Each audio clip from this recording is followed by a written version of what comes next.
A video of the alleged attack shows Khan waving from an open-topped truck just outside the town of Gujranwala when shots rang out, sending his party members ducking for cover.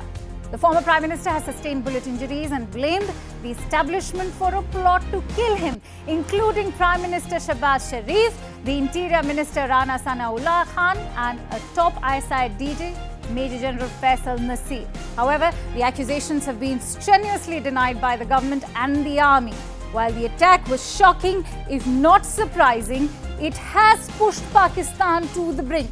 What will this mean for Imran Khan and the political turmoil in Pakistan? Let me bring in my guest, journalist and author Reham Khan, who joins me live on the show. Thank you so much for joining in on my show, Reham. Now, let me begin on a more perceptive note. As someone who was closely associated and married to Imran Khan, what were your thoughts when you learnt of this attack on Imran Khan?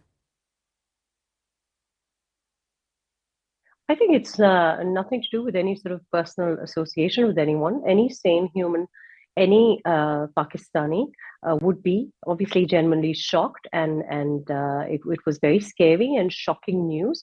And it's shocking not only because obviously everyone should be allowed the right to hold a political assembly and the right to protest. So of course it's shocking, but for a country like Pakistan, where we have seen genuine assassination attempts, we've seen the rather shocking assassination of Benazir Bhutto, Shaheed, and that is still alive, fresh in our memory. So it is always one of those concerns, and also because Pakistan cannot afford any more instability. Right.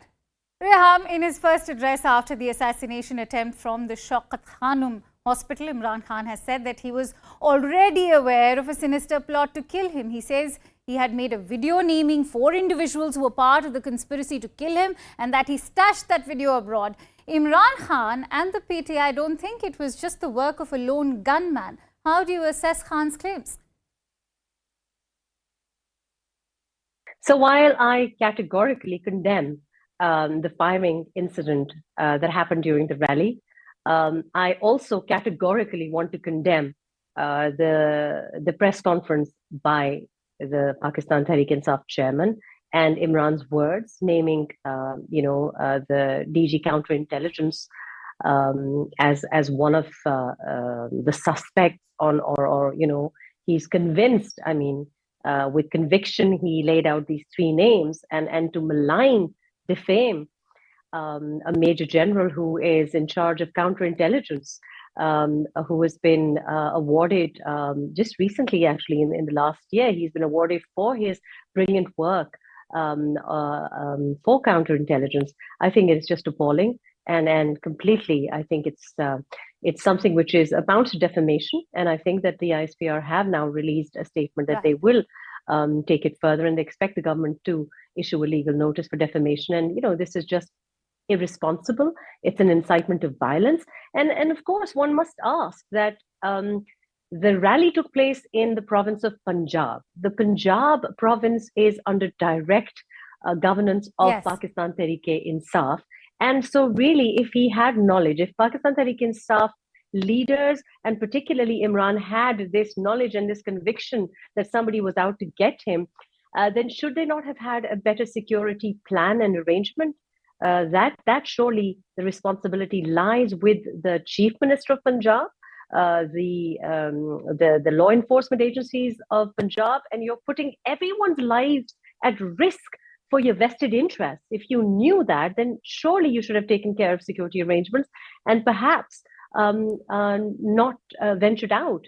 Don't forget that Faisal Wada, one of his very close confidants until recently, went public just before the march and warned that, it could turn quite messy, and that he was worried about the safety of all of the people attending. And he was his comments were dismissed. In fact, he was given marching orders from the party. So if Imran had this knowledge, I think it would have made a lot more sense to take care of security arrangements for himself. All right, since you mentioned Imran Khan having dismissed those warnings, he's also named 3 men as suspects Prime Minister Shehbaz Sharif, Pakistan's Interior Minister, and even Major General Faisal Nasir. How do you weigh in on the alleged involvement of senior ISI General Faisal Nasir? Is it even possible for the ISI seniors to operate without authorization from the Army Chief General Qamar Javed Bajwa?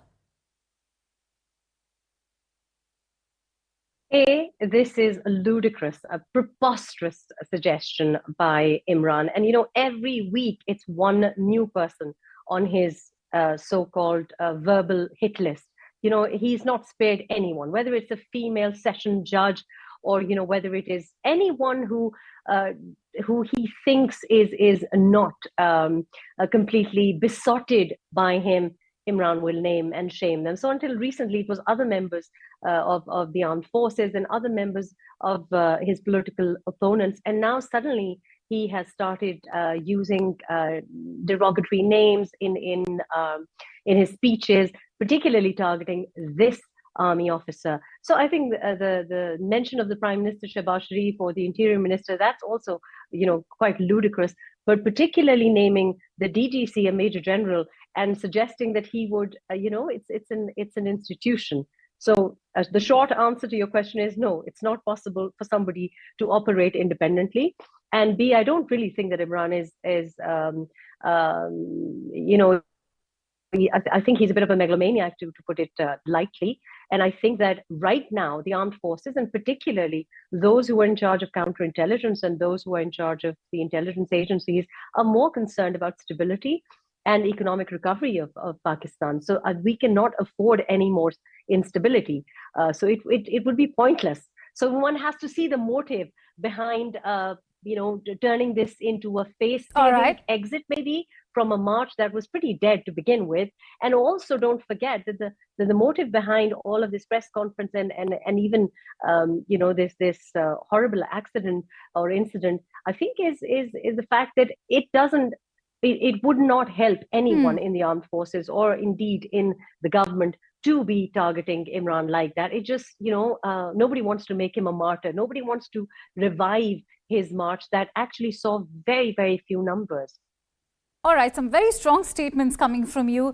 Reham, in his defense, Imran Khan's fallout with the army is not new. We've seen similar fallouts with the military in case of former Prime Minister Nawaz Sharif, even Benazir Bhutto, who accused Pervez Musharraf of threatening her life. Will the current wave of sympathy help Imran Khan's victory march to break Pakistan Army's hegemony, especially when there's growing backlash against General Bajwa?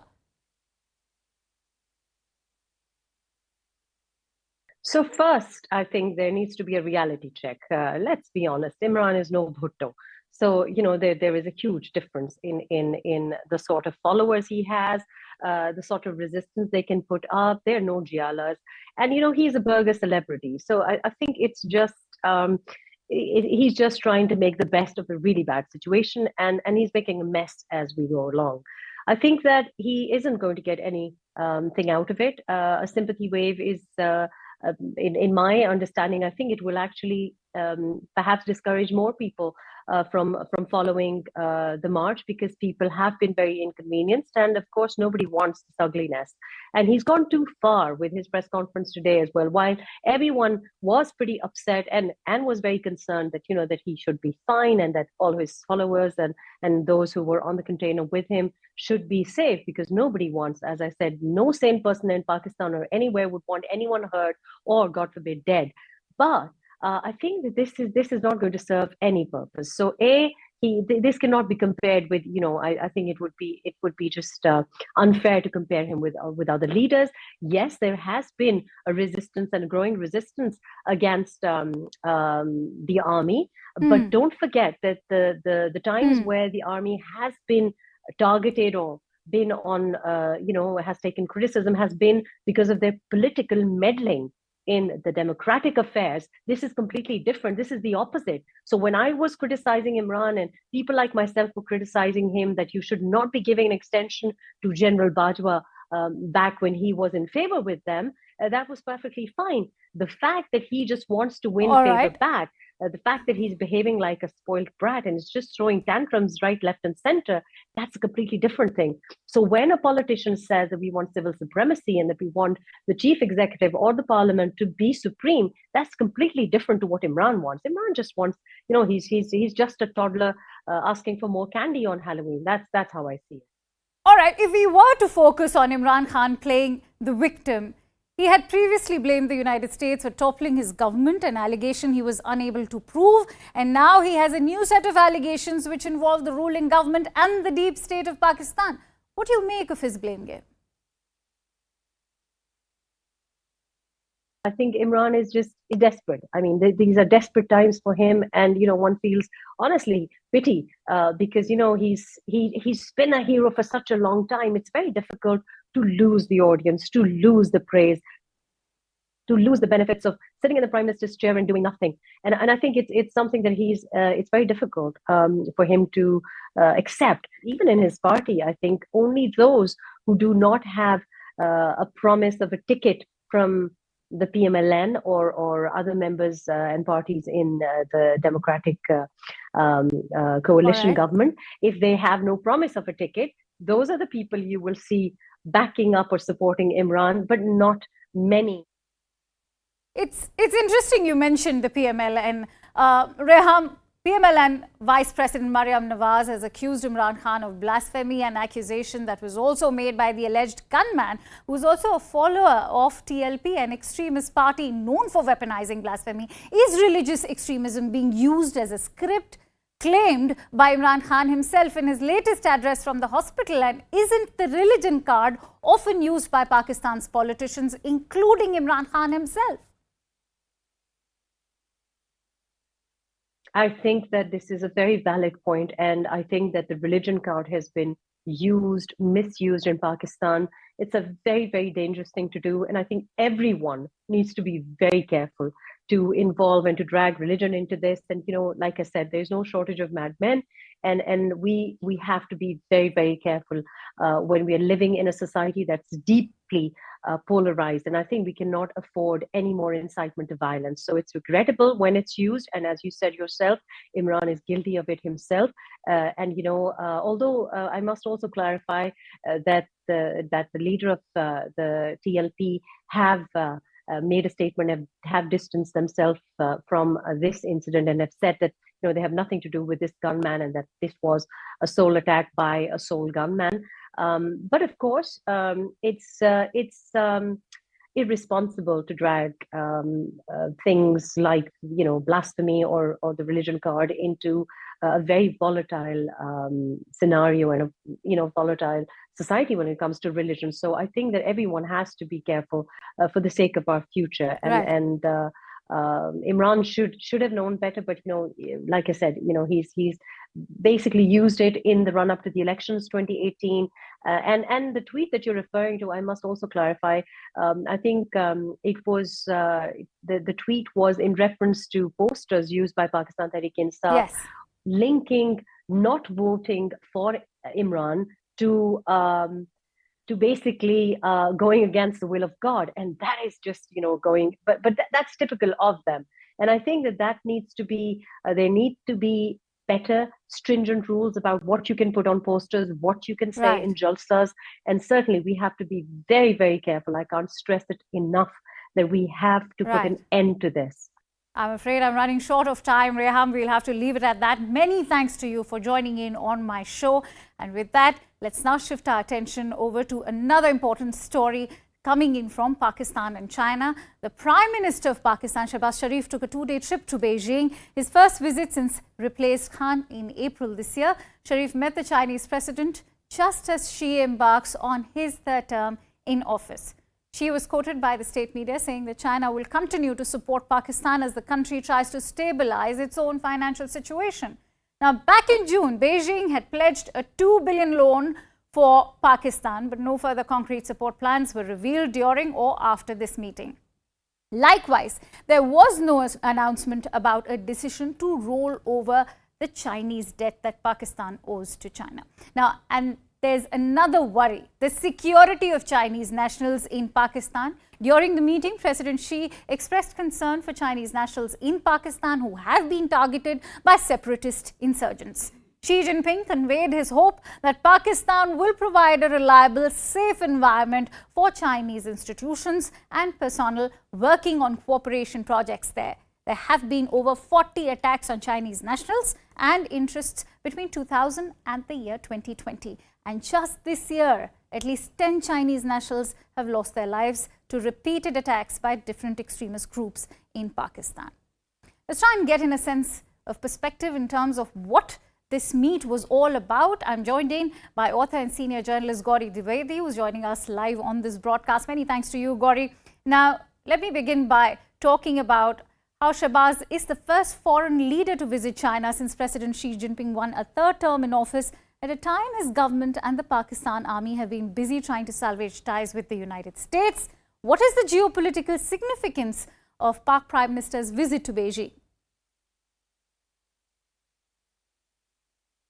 Thank you for having me on your show, Akanksha.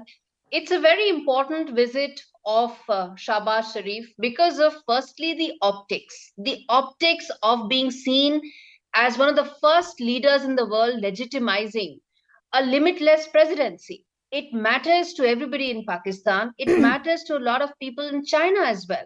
And so to that effect, the optics are very significant. That's one aspect. And the second aspect of it is, it's also important because this visit comes in the backdrop of a lot of political turmoil and flux that Pakistan is undergoing. There is still no clarity as to whether the present Shahbaz Sharif government will survive. How much of a revolution can Imran Khan put up? What is the role of military? How much of this will have an impact on Pakistan's dwindling finances is a very important question that matters to the Chinese Communist Party and to all those communist entities that are bankrolling the CPEC as well. Right. So to that extent, this is a very important meeting that is happening. Unfortunately for Shahbaz Sharif, he didn't have much to really take back home besides just some very grand worded statements. And the joint statement had really nothing much to offer in terms of just legitimizing the presidency of Xi Jinping. And that's what the statement also said. Right, since you talk about legitimizing Xi's presidency, prior to his visit, the Pak Prime Minister, in an op-ed in China's state mouthpiece Global Times, has lauded China's generosity. While Sharif's meeting ensured that the CPEC gains momentum, can China afford to be as generous with loans as it had been in the past, considering its own economic slowdown and Pakistan's inability to repay Chinese debt? See, CPEC is the fulcrum of BRI, and Xi Jinping's legacy is tied to BRI. So to that extent, CPEC is important, and Xi Jinping will want most of its projects to be solvent, if not thriving. So to that extent, I do expect that the CPEC will continue to get some sort of Chinese assistance or funding. But there are major problems right now. One is that whatever money has come so far has not really had an impact. Only 3 out of the 15 projects have really completed. So there is every reason to believe that the inefficiency and corruption that are the hallmarks of CPEC putting the entire project and the entire corridor down. So the present funding mechanism doesn't work for China anymore. They'll have to revisit how they go about it. Second is the safety of the Chinese nationals. There have been many attacks, and that's one of the biggest things that was talked about in the meeting. Right. Because any further funding, in my sense, Akanksha, is tied to Pakistani state's commitment that Chinese nationals will be protected. Can that be given in the backdrop of the political turmoil is anybody's guess. But that, I think, will really define how much more funding will come in from China. Now, the third aspect is also about China's economy itself. You're right about the fact that they don't have that kind of money that they did in 2016. 2016, by the way, was China's best year in terms of global investments. They don't have that kind of money anymore. They're cutting down in Africa as well. They're cutting down in other parts of the world as well. But for CPEC, it's a different story. They may not go about investing the way they did, but they will want those projects to work because it is tied to Xi Jinping's legacy. All right, we'll have to leave it at that. Many thanks to you, Gauri Dwivedi, for sharing in your precious insights. And with that, it's time to slip into a quick break. We'll be back with more global updates. Don't go anywhere.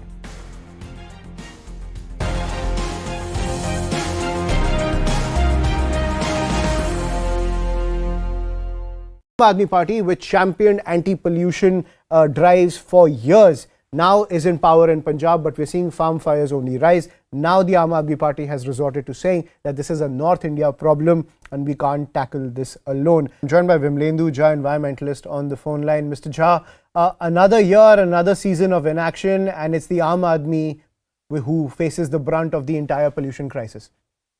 Absolutely so unfortunate. Imagine all of Delhi and all of North India is in an air crisis. It's in a public health crisis. And the sad part is that we knew that this situation was going to arrive, despite knowing the fact that this year again and this time in the year, situation becomes worse. The governments of our day, be it Delhi government, Punjab government, and also the central government, they really did not, see this coming, or they were not really prepared. And this lack of preparation is called lack of governance, because, in this particular case, when something which is so harmful for our children, for our elderly, for our pregnant women, for everyone actually, every second child in Delhi is having breathing issues today. This is completely the responsibility, criminal negligence on the part of our government. And imagine right now also, we are not really seeing any sort of a solution coming, rather than knee-jerk, reactions coming from our political class. They're only blaming each other. We need to have a very, very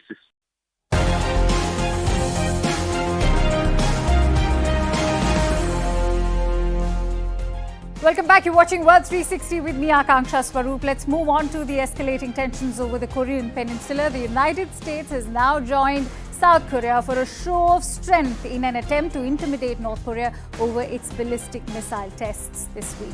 The South Korean Defense Ministry has confirmed that Pyongyang has fired 4 more short-range ballistic missiles into the sea, and one of its missile tests this week had triggered evacuation warnings in northern Japan and South Korean islands. In retaliation, America has flown a supersonic bomber over its ally South Korea as part of an enormous combined aerial exercise. This involving hundreds of warplanes, and 4 of American bombers have been stationed in Guam since late October.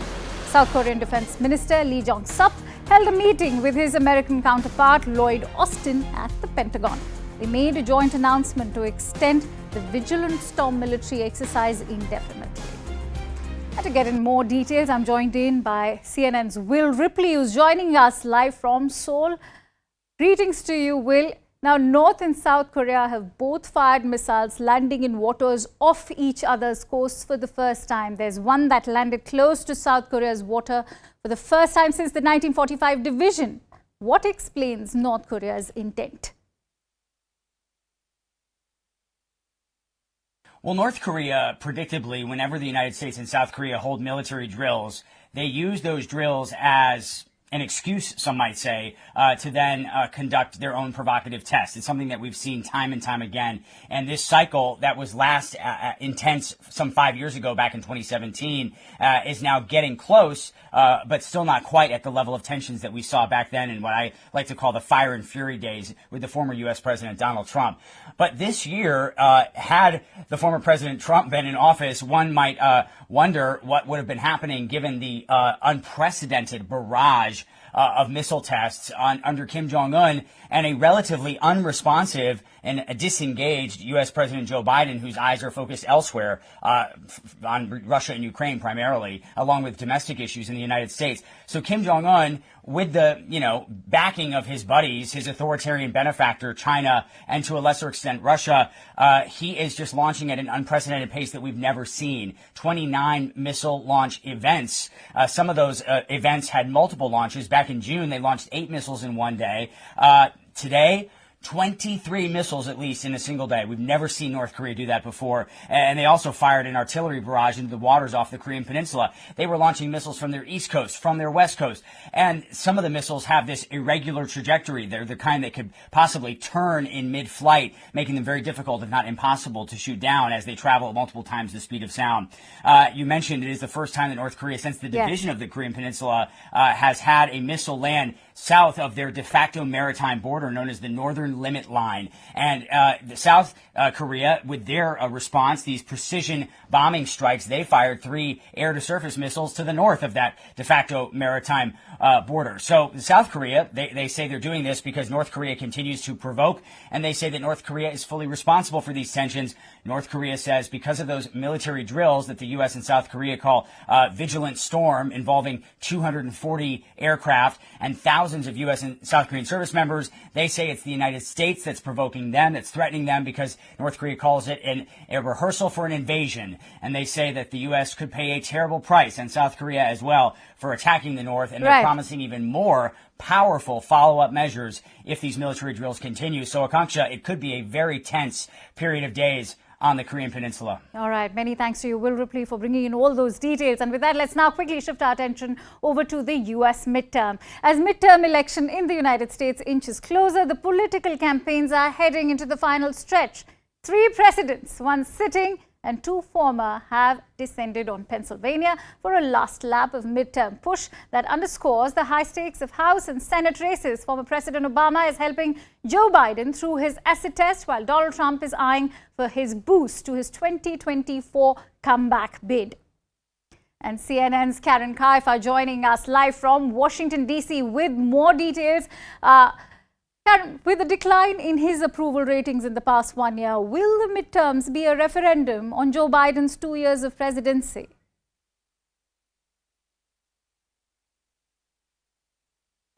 Well, this is not something that's unique to President Joe Biden. This is something that typically happens. This is the first opportunity that Americans nationwide will have to weigh in on Joe Biden, on the Democratic Party, and their policies. And typically, if you look back historically, this has happened to every president, former President Trump, former President Obama, former President Clinton, former President Bush. They have seen losses in Congress in terms of those seats in the midterm elections. People want to make it known how they feel about the party in power. And it is very rare for parties to be able to gain seats in the U.S. Congress when they have the president in power. So this is something that if Democrats lose seats, if they lose control of the House or Senate, it won't be seen as unprecedented. But you're absolutely right. President Biden has struggled with an approval rating. It's both a consequence of a very unusual time in U.S. history when it comes to the economy and other policy issues, but also American sentiment right now. We have a very divided country here in the U.S., and when Americans have an opportunity to make their voices known, especially when it comes to displeasure about the party in power, they're certainly going to take it. So this is something that will be closely watched on Tuesday. We've seen President Biden shy away from some of the races that are seen as right on the fence. He's been very judicious about where he has campaigned on behalf of candidates. And so Democrats know where President Biden stands, and they've been using him perhaps sparingly in some of those states that are hotly contested, and maybe sending out someone with a little more star power for the party right now, former President Barack Obama. Right. Many thanks to you, Karen Kaifa, for bringing in all those details. We at World 360 will also be keeping a very close watch on the U.S. midterm. Many thanks to you for watching my show. We'll be back same time next week. Till then, bye-bye.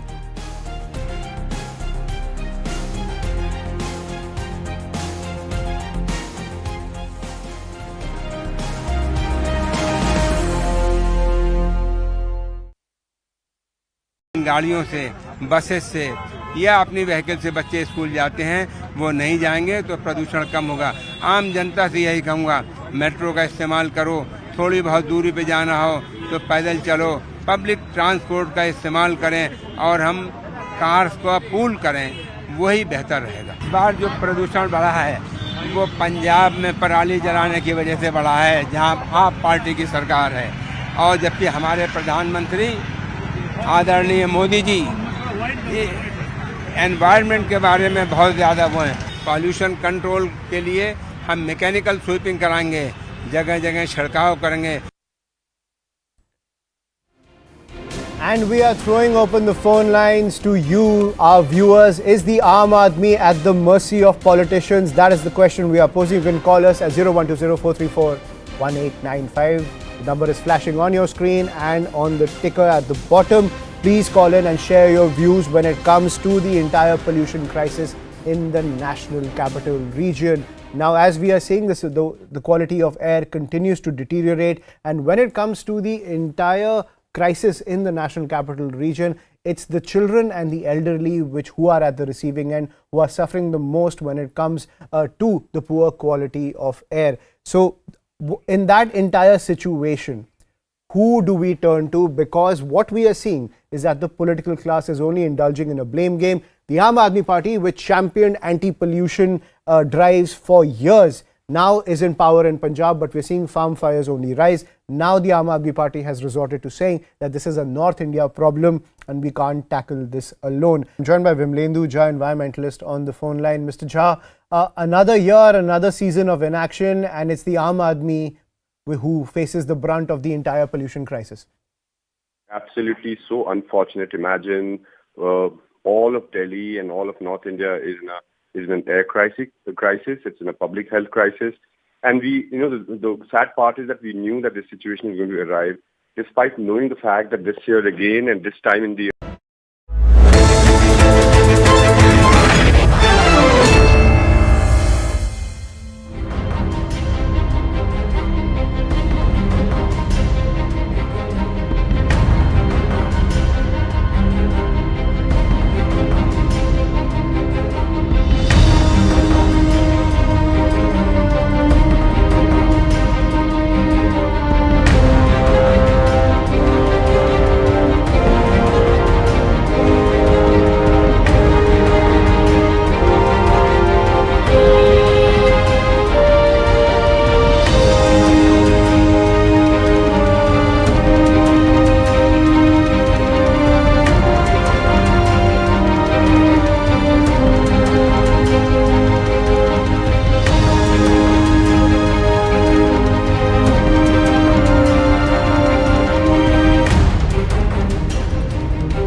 every year, we see the same situation in the national capital of India, where the city turns into a gas chamber, affecting the health of millions with seasonal politics and zero solutions.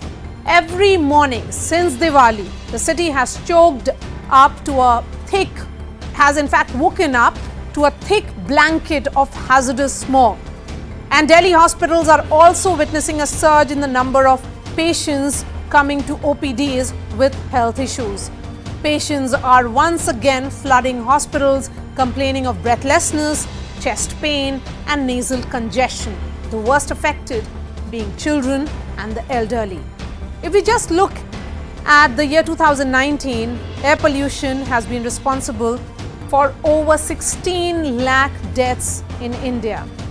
And as per the World Air Quality Report, New Delhi has been ranked the world's most polluted capital city for a second consecutive year.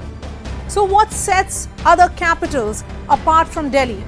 How do they tackle the pollution crisis? Let's get you an overview of that. If we look at Paris, the city has a ban on cars in the central district.